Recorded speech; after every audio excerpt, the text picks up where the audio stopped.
He doesn't cry anymore, not at funerals, not during breakups, not when his father died. He's read Marcus Aurelius, Epictetus, Seneca. He's learned to control his emotions, to accept what he cannot change, to focus only on what's within his power. When his relationship ended, he didn't fight. He accepted. If it's meant to be, it will be. When he lost his job, he didn't panic. He adapted. Everything happens for a reason. When his friend reached out, struggling, asking for support, he offered logic, solutions, perspective. No emotion, no vulnerability, no connection. His friend stopped calling. Now he sits alone, disciplined, controlled, rational, and completely numb. He thinks he's mastered Stoicism, but he's just built a cage and called it strength. When strength becomes silence, Stoicism becomes a prison, and what started as philosophy becomes pathology. Stoicism is one of the most influential philosophies ever created. Founded in ancient Greece, refined in Rome, it offered a way to live with dignity in an unpredictable world. The core principle: focus on what you can control, accept what you cannot. You can't control other people's actions, but you can control your response. You can't control external events, but you can control your judgment about them. You can't control death, loss, or suffering, but you can control how you think about them. This is powerful, genuinely transformative. It frees you from wasting energy on things outside your influence. It builds resilience, mental discipline, inner peace. Marcus Aurelius, Roman emperor and Stoic philosopher, wrote, "You have power over your mind, not outside events. Realize this, and you will find strength." Epictetus, born a slave, taught, "It's not what happens to you, but how you react to it that matters." Seneca, advisor to Nero, wrote, "We suffer more often in imagination than in reality." These aren't cold teachings. They're liberation from unnecessary suffering, from anxiety about the future, from resentment about the past, from the illusion that you can control what you cannot. But somewhere between ancient Rome and modern self-help, Stoicism got distorted. It became, don't feel, don't react, don't care. Detach, endure, stay strong. The philosophy of inner freedom became a manual for emotional suppression, and emotional suppression destroys you from the inside. Modern Stoicism, as it's often practiced, isn't Stoicism. It's avoidance dressed in philosophical language. You're not controlling your emotions.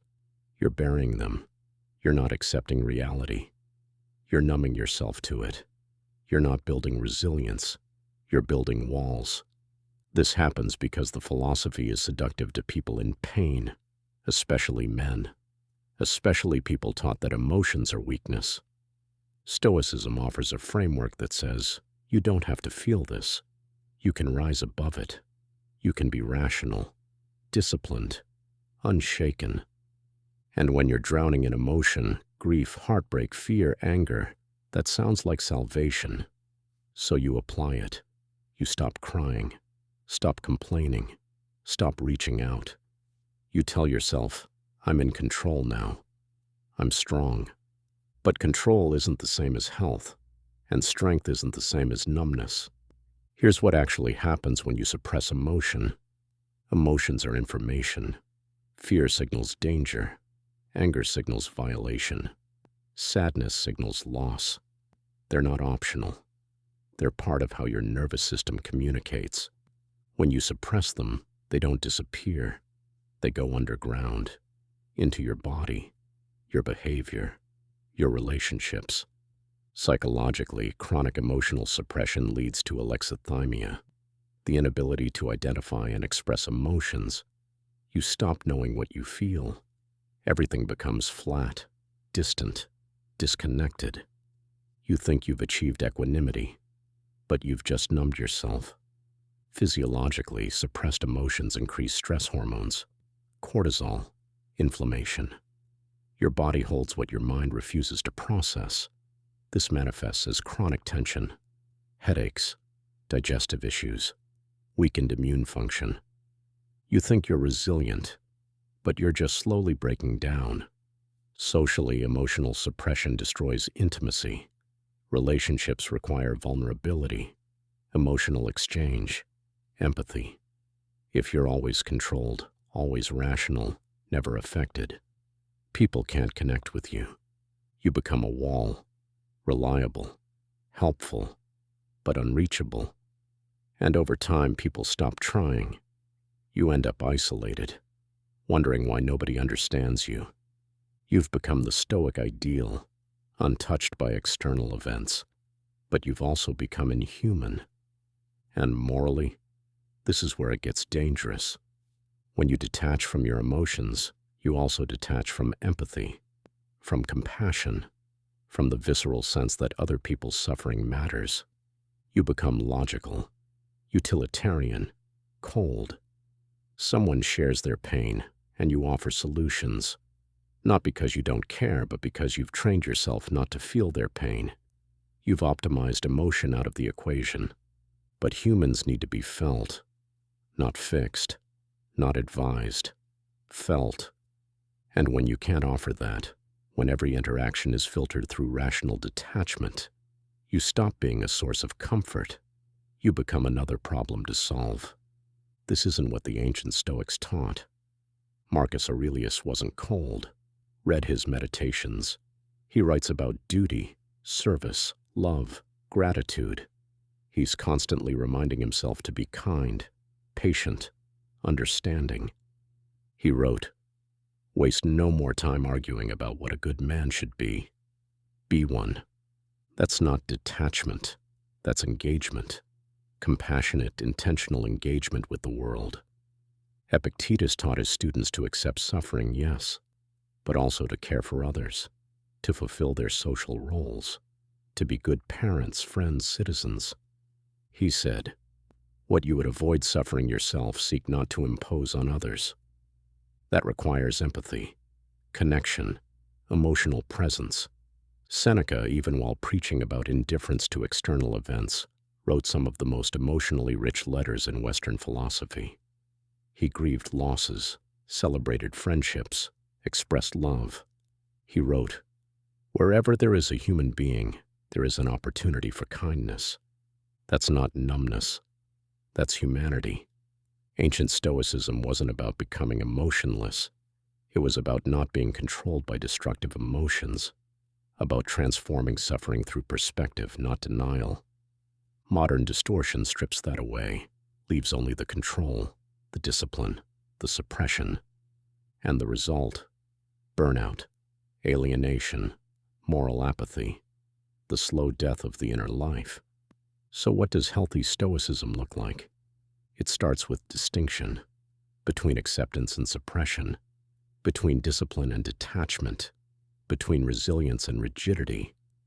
Healthy Stoicism says, I can't control this event, but I can control my response.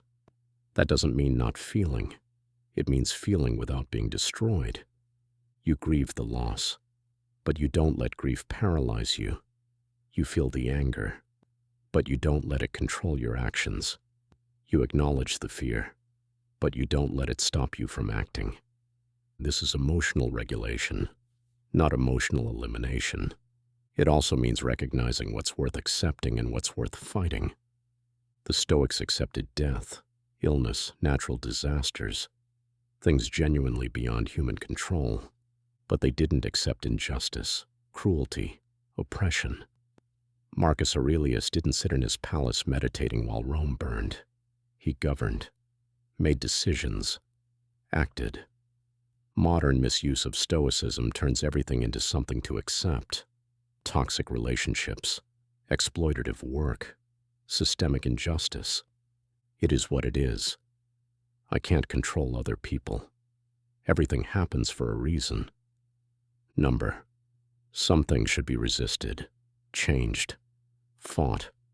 Accepting them isn't wisdom, it's passivity, cowardice disguised as philosophy.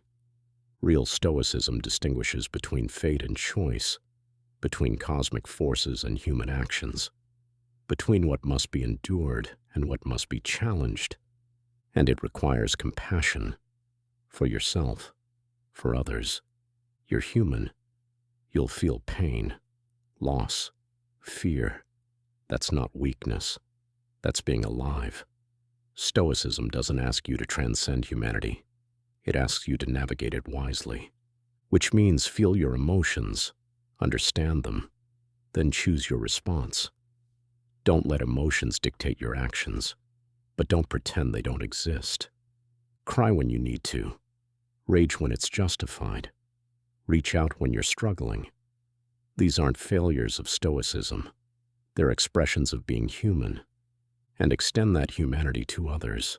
When someone's suffering, don't offer platitudes. Don't rationalize their pain away. Sit with them. Feel with them. Be present. Stoic compassion isn't fixing. It's witnessing, acknowledging, offering your presence without demanding they stop feeling. Marcus Aurelius practiced this. He ruled an empire while maintaining his humanity. He wrote about his frustrations, his grief, his struggles. He didn't suppress. He processed. That's the model, not the cold, detached modern influencer quoting ancient texts while selling courses on emotional invulnerability. Here's the paradox. True strength includes vulnerability. True resilience includes feeling. True control includes letting go. You're not stronger because you don't cry. You're stronger because you can cry and still function. You're not more disciplined because you don't feel. You're more disciplined because you feel deeply and choose wisely anyway. Stoicism isn't the absence of emotion. It's mastery with mercy, discipline with humanity, strength that doesn't harden into coldness. It's Marcus Aurelius writing, "Be like the cliff against which the waves continually break, but it stands firm and tames the fury of the water around it." Not by refusing to feel the water, but by standing steady while feeling everything. That's Stoicism, real Stoicism, not the modern distortion that turns men into statues and calls it virtue. When strength becomes silence, you haven't mastered Stoicism. You've abandoned yourself. Real Stoicism doesn't make you cold. It makes you calm, not numb, present, not detached, connected. It teaches you to endure without becoming hard, to accept without becoming passive, to control without becoming controlling. It gives you the serenity to accept what cannot be changed, the courage to change what must be changed, and the wisdom to know the difference. But it never asks you to stop being human, because the goal isn't to rise above humanity. It's to live it fully, with dignity, with compassion, with emotional honesty. Feel everything. Choose wisely. Act with integrity. That's Stoicism, not the cage, the freedom, not the coldness, the clarity, not the absence of feeling, the mastery of it. And that difference, between suppression and discipline, between numbness and calm, is the difference between philosophy and pathology, between strength and self-destruction, between being stoic and being human.